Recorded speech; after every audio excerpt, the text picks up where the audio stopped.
Bismillahirrahmanirrahim. Assalamualaikum warahmatullahi wabarakatuh. Alhamdulillah, alhamdulillahi wahdah. Wassalatu wassalamu ala man la nabiyya wa la rasula ba'dah. Asyhadu an la ilaha illallah wahdahu la syarika lah. Wa asyhadu anna Muhammadan abduhu wa rasuluh. Rabbi shrah li sadri wa yassir li amri wahlul 'uqdatam min lisani yafqahu qawli. Subhanaka la ilma lana illa ma 'allamtana innaka antal alimul hakim. Wa la haula wa la quwwata illa billahil aliyyil 'azim. Amma ba'du. Kaum muslimin wal muslimat, keluarga kesabataan Jamaah Musalla Al-Ikhlas rahimani wa rahimakumullah. Alhamdulillah, kembali kita bersyukur kepada Allah Subhanahu wa taala yang malam hari ini kembali mempertemukan kita, mengumpulkan kita dalam keadaan sehat walafiat, dalam keadaan dinaungi hidayah, iman dan Islam, dan dalam kondisi menuntut ilmu yang semoga apa yang kita lakukan pada malam hari ini diberkahi oleh Allah Subhanahu wa taala. Kemudian salawat dan salam kita ucapkan kepada yang mulia, yang tercinta Nabi Muhammad SAW beserta keluarganya, para sahabatnya, dan seluruh pengikutnya hingga datangnya hari kiamat. Keluarga sabarataan jamaah rahimani wa rahimakumullah. Insyaallah ta'ala malam hari ini kita meneruskan membaca kitab Syarah Al-Adabil Mufrad atau Sahih Al-Adabil Mufrad yang ditulis oleh Al-Imam Muhammad bin Ismail Al-Bukhari rahimahullahu ta'ala. Nah, mana pembahasan kita sebelumnya sampai pada bab jazaa'ul walidain, bab membalas jasa kedua orang tua, di mana kita sudah membaca salah satu hadis dari beberapa hadis yang dibawakan oleh Imam Bukhari di sini. Hadis tersebut diriwayatkan oleh Abu Hurairah radhiyallahu anhu, di mana Nabi sallallahu alaihi wasallam bersabda, la yajzi waladun walidah illa an yajidahu mamlukan fayashtariyahu fayurtiqah. Ya, Nabi sallallahu alaihi wasallam kadangkala seorang anak itu membalas jasa abahnya kecuali dengan cara tatkala mendapati abahnya dalam kondisi menjadi budak, kemudian dia beli, ditukari, lalu dimerdekakan. Hanya kawat impas membalas jasa abah. Cara yang lain belum ada disebutkan oleh Nabi Shallallahu Alaihi Wasallam. Yang artinya kesimpulannya semalam kita bahas, membalas jasa kuitan itu ya, harus dilakukan sampai akhir hayat, baik akhir hayat kuitan kita atau akhir hayatnya kita. Ya kan, bisa jadi kuitan yang berdahulu atau kita yang berdahulu. Ya. Yang jelas usaha kita biasa membalas jasa kuitan itu harus dilakukan sepanjang masa. Nah, insyaallah ta'ala kita hendak membaca hadis atau asar selanjutnya yang sempat kita singgung sedikit, yaitu tentang sebuah kisah orang tawaf mengambil mamanya. Ya, di mana hadis ini diriwayatkan Imam Bukhari dari Abu Musa atau dari Abu Burdah. Ya, Abu Burdah ini anaknya Abu Musa Al-Asy'ari radhiyallahu anhu. Ya. di mana Abu Burdah mengisahkan annahu syahida bin Umar rajulan yamaniyan yaqufu bil bait.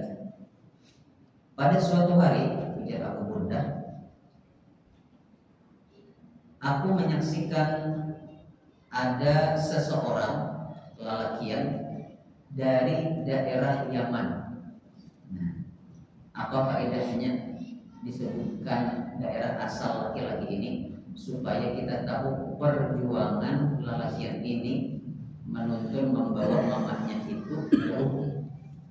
Perjuangannya berat karena mantan Yaman, ya, asalnya dari Yaman, ada dari Madinah, ya, ada dari daerah-daerah Nangparab intinya. Jadi jauh benar sih.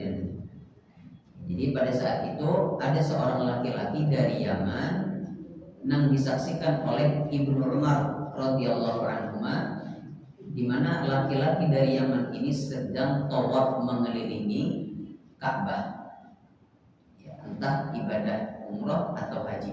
Yang jelas ini lagi tawaf posisinya. Kemudian hamala ummahu wara'a dhahrihi, di mana laki-laki yang dari Yaman ini tadi tolak ke Makkah, tawaf mengelilingi Ka'bah itu dalam kondisi sambil membawa mamahnya di belakang punggungnya, jadi umbah dari.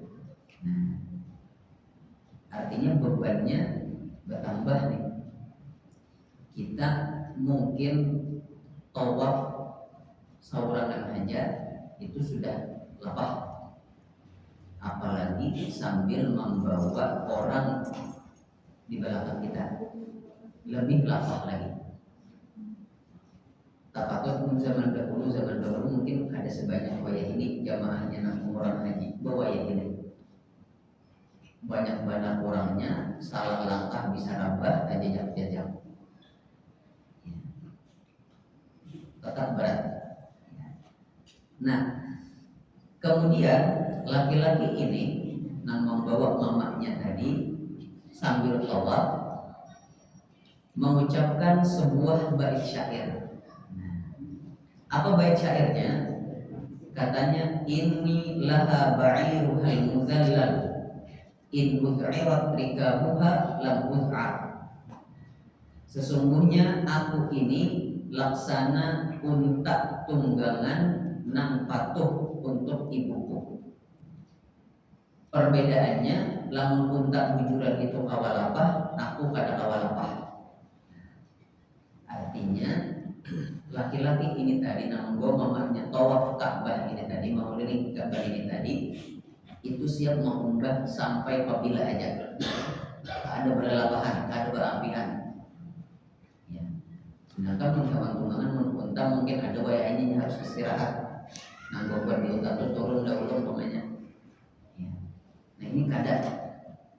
Jadi orang Yaman ini, laki-laki Yaman ini, saya siap membawa ibu saya kada pakai acara lapah.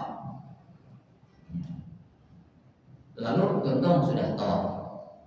Imbah tuntung, laki-laki ini melihat kehadiran Ibnu Umar tadi.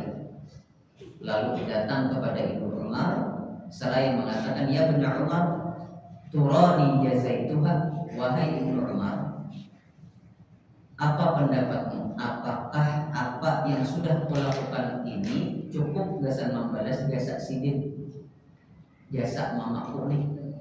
Cukupkah sudah? Impaskah sudah balasnya? Apa kata Ibnu Umar radhiyallahu anhu? La, kada, baru cukup. Wala bizafratin wahidah, bahkan satu zafrat pun ada mayu gasan membalas jasa ibu kita. Zafrah ini kalau warga sabarataan rahimani wa rahimahullah, artinya adalah tarik ulur nafas bibinian pada saat melahirkan. Pada saat beranak itu kan ada tarik ulur nafas. Nah, bibinian aja nak kau rasakannya. Nah, itu satu kali tarik ulur nafas itu ngarannya bahasa Arabnya zafrah. Nah, jadi Umar radhiyallahu anhu membawa mama keliling tawaf mengelilingi Ka'bah ini itu hanya kada cukup gasan membalas satu tarikan lawan uluran nafas kuitan kita, kada cukup. Makanya yang membalas jasa seberataan, membalas jasa nang sekedar satu kali tarik ulur nafas pas melahirkan aja ada mayu sekalinya. Nah, apa faedahnya? Kenapa Ibnu Umar radhiyallahu anhu menyatakan demikian? Para ulama menyebutkan di antara faedahnya kenapa membalas jasa kuitan itu hampir kada kawa impas dilakukan.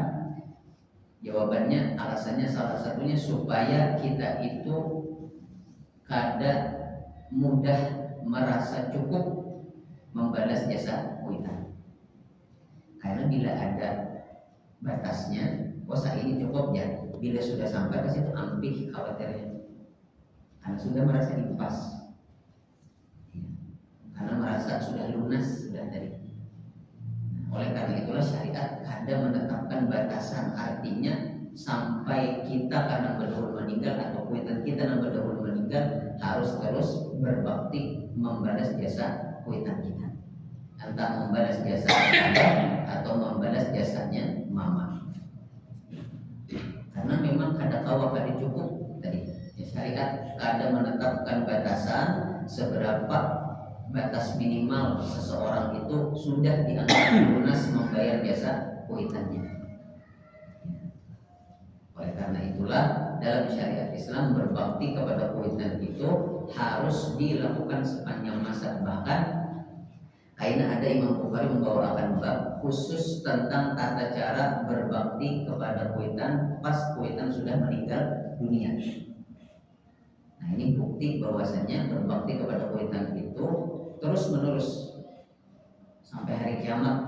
Pokoknya sampai berdua meninggal, sampai kuitan meninggal, sampai anak meninggal, itu kan terus bakti dari. Ya.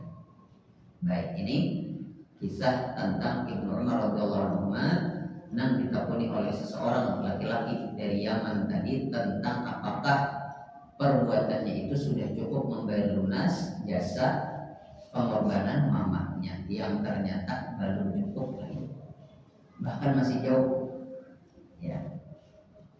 Keluarga seberatan jamaah rahimani wa rahimakumullah.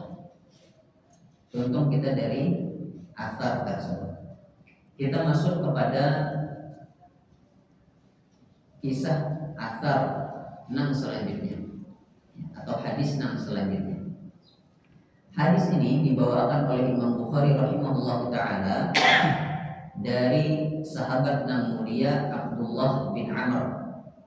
Kalau tadi Abdullah bin Umar, anaknya Umar bin Khattab, nah ini Abdullah nang lain pula nang saya punya. Abdullah bin Amr ini anaknya Amr bin As, sama pada Abdullah, ya, tapi abahnya lain. Nah, Abdullah bin Amr radhiyallahu anhu ini berkisah. Jadi ini banyak kisah sebenarnya di sini. Hadis-hadis atau athar yang dibawa Imam Bukhari ini banyak yang isinya itu kisah. Artinya apa? Artinya memang sudah wujud terjadi, ada sebatas teori aja. Sudah wujud terjadi kejadiannya, sudah wujud nyata di hadapan mata. Ya. Apa kisahnya? Ujar Abdullah bin Amr radhiyallahu anhu. Ja'a rajulun ila Nabi sallallahu alaihi wasallam yubayi'uhu 'ala al-hijrah. Pada suatu hari ada seorang laki-laki datang kepada Nabi sallallahu alaihi wasallam hendak membaiat sidang. Membaiat itu artinya sumpah setia, berjanji untuk taat kepada Nabi sallallahu alaihi wasallam. Dalam kondisi apapun itu baiat. Di baiat itu sumpah setia atau janji setia kepada Nabi Shallallahu Alaihi Wasallam untuk terus kita taati, baik dalam kondisi kita lapang nyaman atau dalam kondisi kita kesulitan. Di baiat. Jadi ada orang datang kepada Nabi Shallallahu Alaihi Wasallam tujuannya baik, yaitu hendak membaiat sidin, hendak wujud-wujud berjanji setia taat kepada Nabi Shallallahu Alaihi Wasallam. Tapi nah ada tapinya. Ujar Abdullah bin Amr, wa taraka abawaihi yabkiyan. Tapi sekalinya orang ini nang niat baiknya tadi datang kepada Nabi hendak membaiat, di sisi lain meninggalkan kuitannya abah lawan mamanya di rumah itu dalam kondisi menangis. Menangis karena kada rela ditinggal anaknya. Menangis karena kada rela ditinggal anaknya. Mungkin kada ada lagi yang mau urus selain anaknya ini aja. Nah, tahu anaknya hendak hijrah, hendak mengumpati Nabi SAW, artinya terpisah dalam kuitan, sedih kuitannya. Cuman kuitannya asal tadinya menunjuk, rupanya hendak menahani, melarang, karena niatnya baik tadi, hendak bertemu Nabi, baik mengumpati Nabi. Ya, kalau binatang salah, mungkin nang dipikirkan kuitannya itu kalau binatang salah di mana nih anak sudah niatnya baik, akhirnya direlakan tapi itu dalam kondisi ya, berat. Maka apa? Ujar Nabi Shallallahu Alaihi Wasallam, irji ilaihima, bulik ikam kepada kuitan. Nah, disuruh Nabi SAW bulik sekalian. Wa abhik huma, buatlah keduanya tertawa, kama abkaita huma, sebagaimana tadi engkau membuat mereka menangis. Nah, di sini jamaah rahimani wa rahimakumullah, salah satu faedah yang bisa kita ambil dari kisah ini apa? Bahwasanya amalan-amalan tertentu itu ada yang harus lewat izin restu orang tua. Dalam hal ini hijrah. Karena hijrah yang dimaksud di sini, nah ada di dalam kisah itu lain hijrah yang pamulaan banyak lain. Jadi kondisi itu sudah aman sebetulnya. Kafir Quraisy sudah ada lagi tokoh-tokohnya. Artinya ada hijrah pun sebetulnya ada bapak masih awal menerapkan agama Islam. Ada wajib lagi hijrahnya. Nah, maka dalam hal ini hijrah itu lain sesuatu yang utama yang harus dilakukan. Karena kondisinya kayak itu tadi, kondisinya sudah aman dan nyaman. Nah, maka dalam hal ini bila kada dapat restu kuitan, ujar mama kada, ujar abah iya, misalnya itu setengah-setengah tuh, abah iya mama kada, pokoknya tetap kada boleh berangkat. Atau misalnya amalan yang lain, contohnya haji. Ya, karena ada cukup jauh hadis yang menyatakan tentang Abu Hurairah itu, ya, diriwayatkan Sidin itu hanya tahu berhaji ibah kuitan Sidin, ibah mama Sidin itu meninggal. Ya. Kenapa? Karena ada lagi yang mengurus nang mampuan mama Sidin kecuali Sidin seorang. Nah, dalam hal itu sebetulnya Abu Hurairah kawat menitipkan mamanya atau membawa mamanya dari berhaji. Tapi Sidin melihat resikonya membawa kuit dan berhaji, kalau kena kelapahan, nyawanya misalnya terancam, ada baik juga, ada bijak. Ya, akhirnya Abu Hurairah menahan diri, tetap berbakti kepada orang tua. Begitu kuit dan Sidin, mama Sidin meninggal ini, hanya Sidin berhaji. Karena secara syariat, di antara syarat orang itu tolak haji adalah nang ditinggalkan, keluarga nang ditinggalkan di rumah itu dalam kondisi terjamin terurus. Itu haji, makinnya umroh. Haji dan rukun Islam aja kita harus pastikan kondisi orang di rumah itu terurus, terjamin kehidupannya, apalagi sekedar umroh. Ya. Makanya dalam hal ini Abu Hurairah radhiyallahu anhu, Sidin melihat maslahatnya lebih benar berbakti kepada orang tua, maka Sidin tahan haji. Dan memang ada termasuk orang yang wajib haji kalau kondisinya kayak itu. Meskipun secara duit ada, umpamanya secara kemampuan fisik kuat, tapi yang ditinggalkan kada siap. Jadi kada denang meragu, kada denang kemampuan, maka dalam hal ini haji pun harus ditunda. Ya, apalagi nang lain-lain. Jadi ada beberapa amalan atau ada beberapa perbuatan, nah itu harus menurut restu orang tua. Baik, itu adalah hadis yang kedua di majelis kita malam hari ini. Kemudian kaum muslimin wal muslimat, keluarga sabarkaan jamaah rahimani wa rahimakumullah, habis sudah bab 6 itu tadi, babun jazaul walidain. Kita masuk kepada bab 6 lain, yaitu babun uququl walidain, bab durhaka kepada orang tua. Nah, di sini Imam Bukhari hendak membahas satu, apa hukuman bagi nang durhaka kepada orang tua. Nang kedua, apa saja bentuk kedurhakaan kepada orang tua. Ya. Karena bisa jadi menurut kita itu lain bentuk kedurhakaan, sekalinya itu masuk kedurhakaan. Ya. Jadi kita harus pastikan bujur-bujur, ya, supaya kita terhindar dari durhaka kepada orang tua. Hadis pertama yang ada di bab ini, hadisnya diriwayatkan oleh Abu Bakrah radhiyallahu anhu, di mana Nabi Shallallahu Alaihi Wasallam bersabda, "Ala unabbiukum bi akbaril kabair." Ya Nabi Shallallahu Alaihi Wasallam, maukah kalian aku kabarkan dosa ganal nang paling ganal? Jadi dosa ganal ada banyak. Pertemuan yang sebelumnya, kalau tidak ada salah, itu Ibnu Umar menyebutkan 9, ya. Tapi itu hanya sebagian dari sekian banyak. Dan di sini diulangi kembali, tapi ini langsung dari Nabi Shallallahu Alaihi Wasallam. Nabi bahkan bertakun pertanyaan ini kepada sahabat itu 3 kali sih. Mengulangi pertanyaan ini, ala unabbiukum bi akbaril kabair. Akunkah lamun aku padahakan dosa ganal nang paling ganal? 3 kali sih diulangi. Ya. Padahal jakapun sekali aja sih dia bertakun kayak ini kepada para sahabat, pasti sahabat jawabannya langsung tinggi wahai Rasulullah. Apalagi sampai 3 kali. Ya. Maka para sahabat pun menjawabnya yakin benar, bala ya Rasulullah, tentu wahai Rasulullah.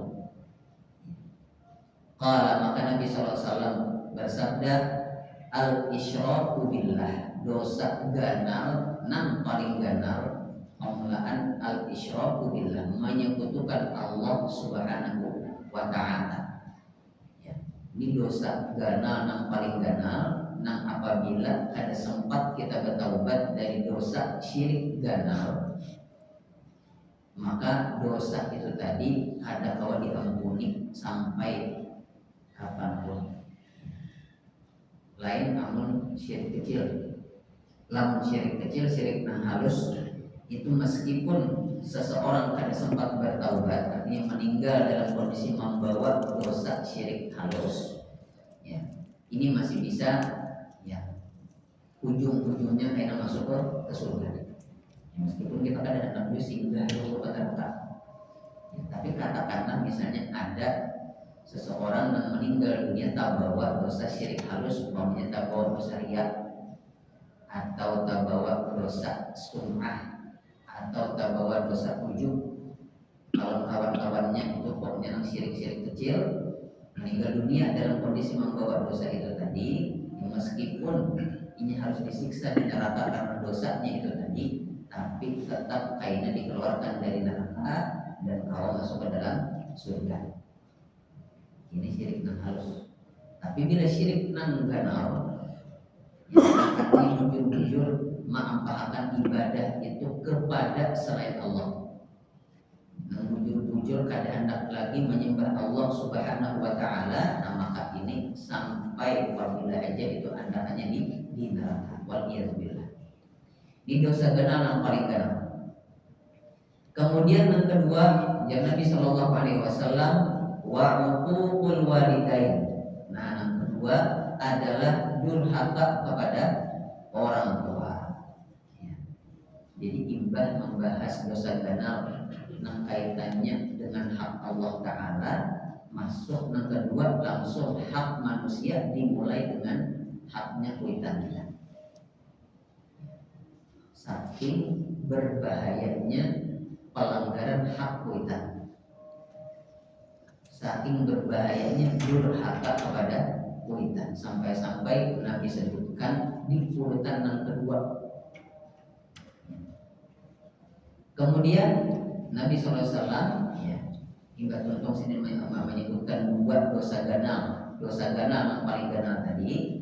Jadi sini Rahatan menyebutkan dosa yang pertama syirik tadi, dosa yang kedua itu kondisinya posisi sidin itu masih duduk bersandar, duduk santai lah bahasanya ya. Lalu imbah masuk ke dosa ganal yang selanjutnya yang ketiga, sidin ambil bersandar.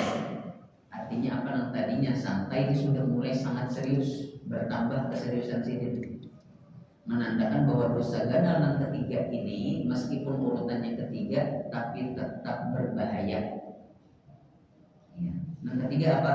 Kata Nabi SAW, ala wa qauluz zur. Yang ketiga dosa ganal yang paling ganal adalah qauluz zur.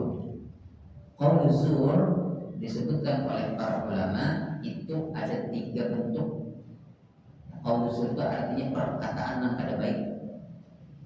Nah, perkataan yang kada baik itu para ulama menjelaskan itu paling kada ada 3 macamnya. Yang satu al-kadhibu, dusta. Ya. Kenyataannya A tapi berbeda B. Ya. Berdusta. Ini termasuk qauluz zur, termasuk dosa ganal yang paling ganal. Bahkan Nabi tadi sampai merubah posisi duduk sidin. Yang kedua, yang termasuk qauluz zur adalah al-qaulul batil, perkataan yang salah ya. Perkataan yang menyalahi aturan syariat. Misalnya syariat itu mewajibkan zakat bagi yang mampu, bagi yang sudah sampai nisab hartanya lawan sudah sampai haulnya. Syariat mengatakan wajib. Lalu ada mengatakan ada wajib yang meskipun hartanya banyak ada wajib. Nah ini namanya al-qaulul batil. Ini termasuk qauluz zur dan dosanya ganal.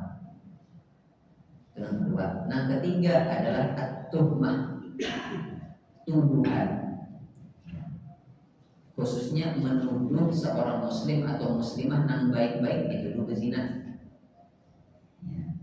Nah ini termasuk qauluz zur, yang dosanya itu ganal benar. Bahkan dalam kisah ini Nabi SAW tadi mengubah posisi duduk sidin menjadi lebih serius. Bahkan ujar Abu Bakar yang meriwayatkan hadis ini, maza yukarriruha hatta qultu laitahu sakat. Dan terus menerus Nabi ulang-ulangi ala wa qauluz zur, ala wa qauluz zur, ala wa qauluz zur. Sidin ulangi banyak sampai akhirnya ada yang mengucapkan laitahu sakat. Mudah-mudahan Nabi SAW itu berdiam. Karena para sahabat ada yang menjual nih hendak melihat Nabi SAW mengulang-ulangi terus. Kan lapar beban dia terus Nabi SAW. Ya. Nah dalam hal ini jamaah rahimani wa rahimakumullah, 3 dosa yang ganal yang disebutkan oleh Nabi SAW, yang salah satunya tadi durhaka kepada orang tua, ini pantang untuk dilakukan oleh seorang muslim. Ya. Karena termasuk dosa ganal yang paling ganal. Lalu kita perhatikan 3 dosa ganal yang Nabi sebutkan ini, ya, itu kaitannya macam-macam. Dosa ganal yang pertama, kesyirikan kepada Allah, itu kaitannya hubungan manusia lawan pencipta. Artinya kita harus baik-baik hubungan kita kepada Allah Subhanahu wa Ta'ala. Dosa yang kedua, dosa ganal yang kedua disebutkan oleh Nabi tadi durhaka kepada orang tua. Nah ini hubungan kita pulang harus dijaga baik-baik lawan orang terdekat, khususnya kuitan kita.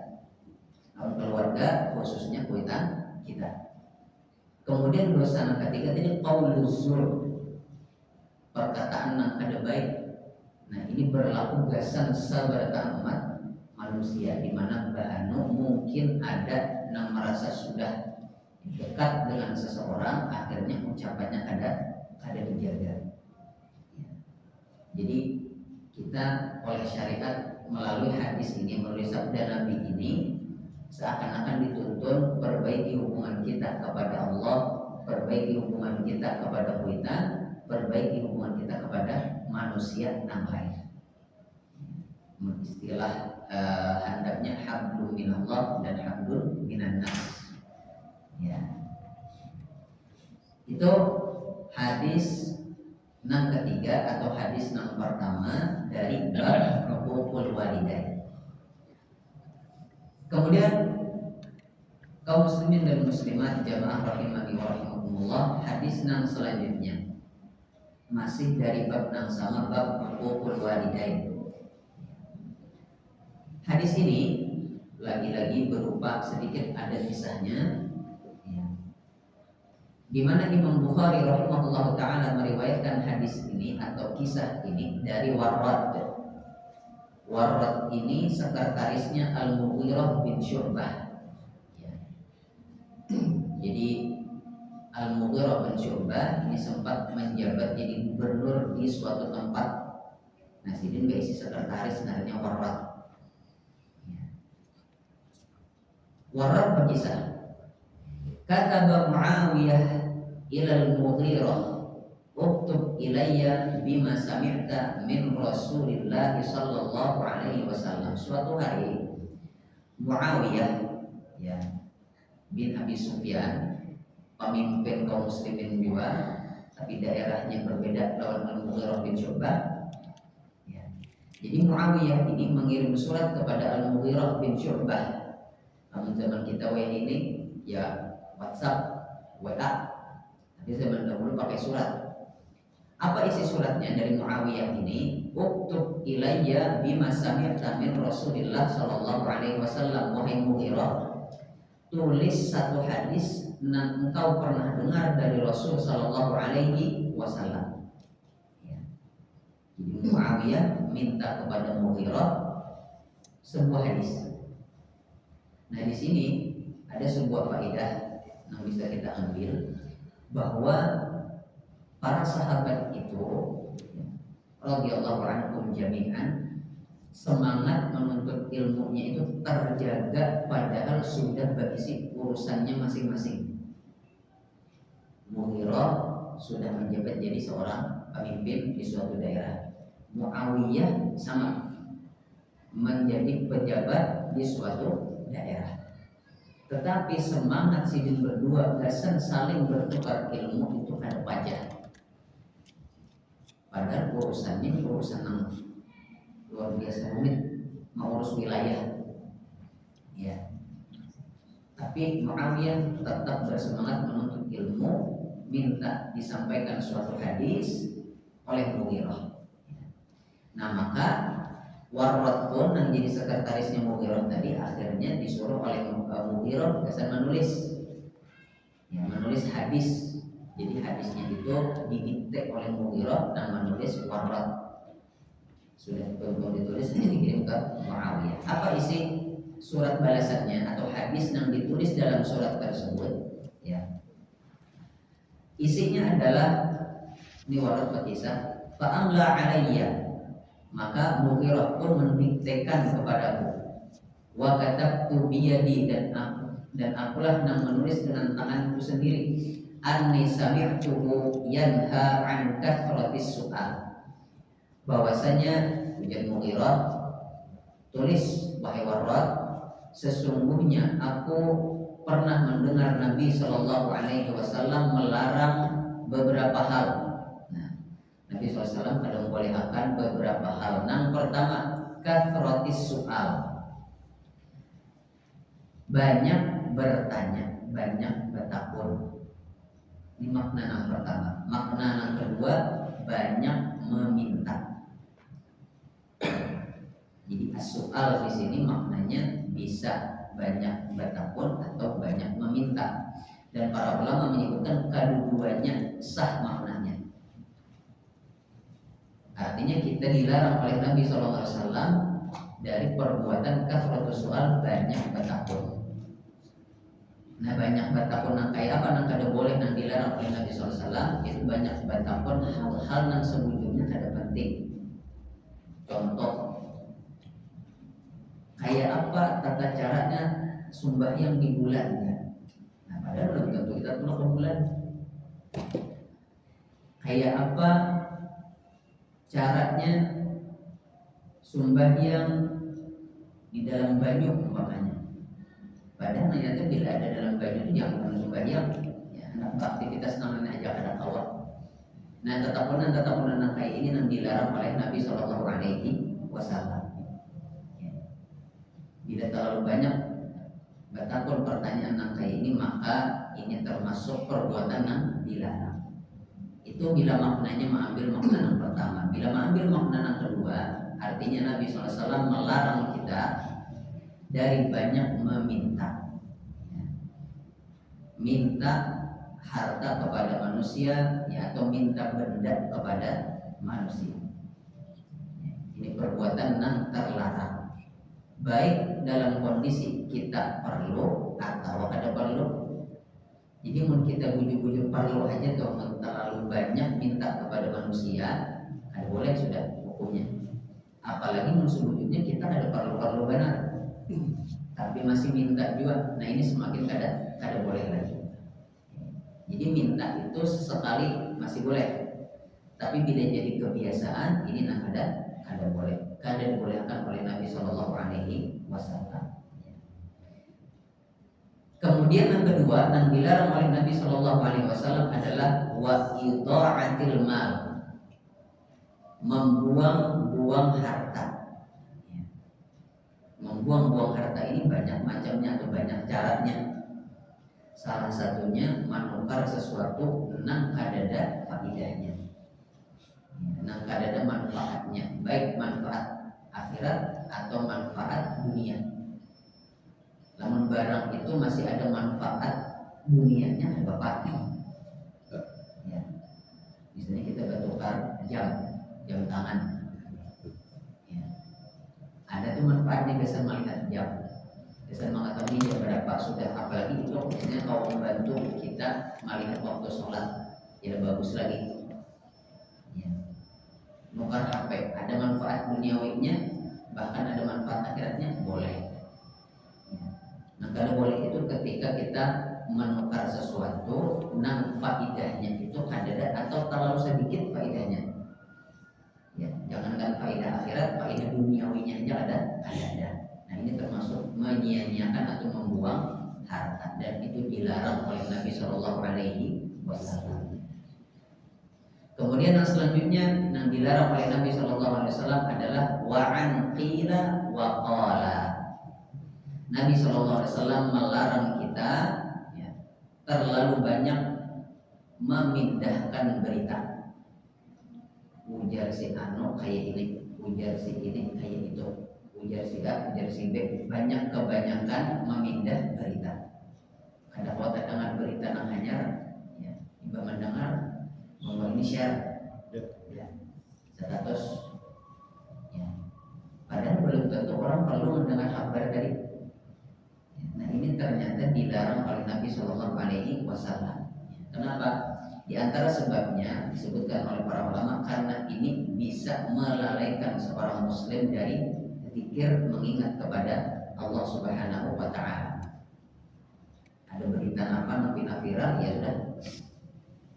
Ya, besokan bahas itu, siang itu pulang, kemarin itu pulang.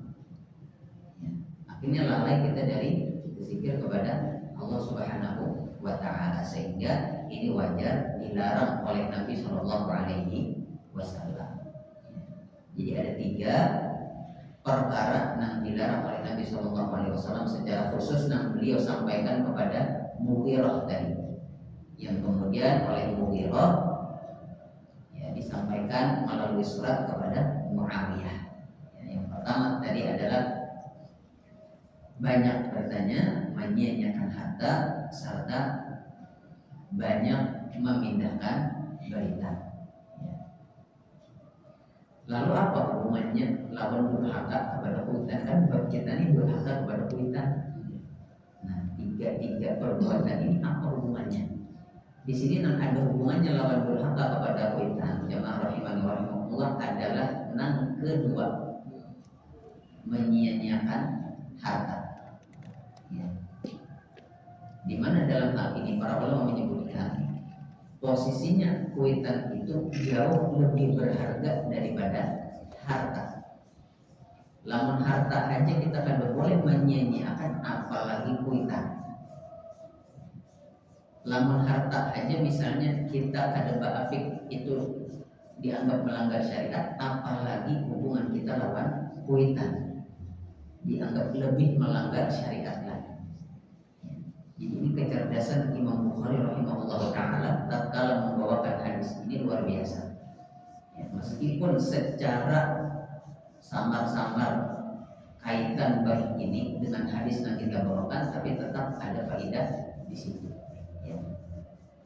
Jadi di sini sekali lagi tidak boleh bagi seorang anak menyia-nyiakan kesempatan untuk berbakti kepada orang tua, karena itu lebih parah lagi daripada menyia-nyiakan harta. Wallahu a'lam. Itulah hadis yang ada di bab huququl walidain. Jadi ada total 2 hadis yang ada di bab ini, bab huququl walidain.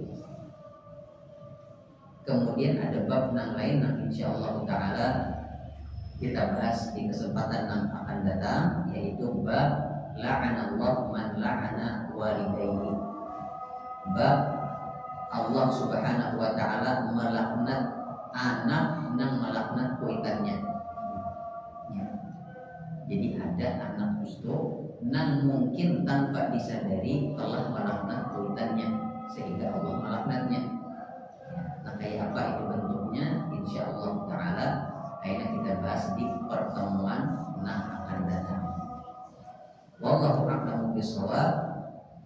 Belum dapat pesan dari Amir Khalid dibuka sesi tanya jawab ya sini. Jadi ulun persilakan bila ada dari yang hendak bertakun, bila yang belum bisa menjawab ulun jawab, insyaallah bila ada wallahu a'lam menjawabnya.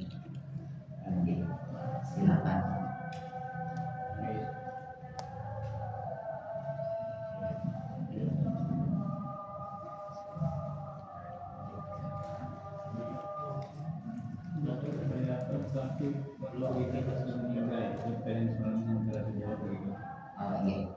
Iya. Pertanyaan yang bagus. Kayak apa caranya berbakti kepada kuitan yang sudah meninggal dunia? Kalau masih hidup, jelas gampang caranya. Sedangkan kita diberi kewajiban untuk berbakti kepada kuitan itu meskipun sudah meninggal dunia. Nah, pertanyaannya kayak apa caranya?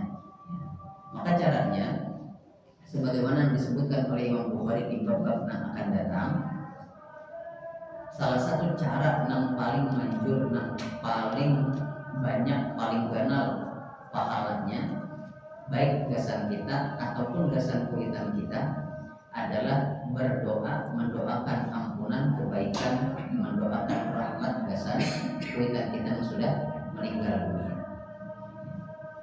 Jadi kita memohonkan ampunan kepada Allah gasan kuitan kita atau gasan kita dan gasan kuitan kita. Makanya doanya itu Rabbil firli wali walidayya. Wahai Rabbku, ampuni ulun lawan kedua orang tua. Ya. Warhamhuma kama rabbayani shaghira, dan rahmatilah keduanya sebagaimana keduanya telah mendidikku, merawatku sejak kecil. Ya. Jadi cara yang paling baik gasan berbakti kepada orang tua yang sudah meninggal dunia adalah dengan cara mendoakan keduanya. Ya. Karena kuitan kita kalau sudah meninggal dunia kemudian ada anak yang mendoakan dengan doa tadi misalnya, maka kuitan kita dapat 2 kebaikan. Kebaikan pertama dapat kebaikan ampunan dan rahmat tadi karena kita minta kepada Allah. Dan kedua dapat aliran pahala karena doa seorang anak yang dipanjatkan kepada Allah. Gasan kuitannya selain pahalanya kembali ke anak, pahalanya Allah sediakan juga gasan kuitan yang ada di dalam kubur. Jadi satu amalan tapi dapatnya banyak. Tentu ada perbuatan yang lain, tapi yang paling utama adalah mendoakan orang tua kita. Wallahu a'lam.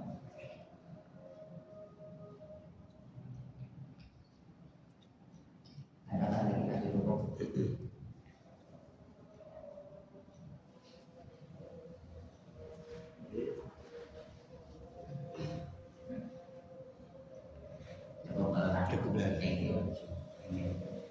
Alhamdulillah, kepada sabaratan majelis kita malam hari ini kembali Allah mudahkan sebagaimana biasanya. Insya Allah kita terus akan pulang di pertemuan yang akan datang. Bab yang selanjutnya ini yang bisa ulun sampaikan, yang salah yang kurang ulun mohon maaf sebesar-besarnya. Wallahu a'lam bishawab. Wa sallallahu ala nabiyyina Muhammadin wa ala alihi wa sahbihi wa sallim. Wa akhiru da'wana alhamdulillahi rabbil alamin. Assalamualaikum warahmatullahi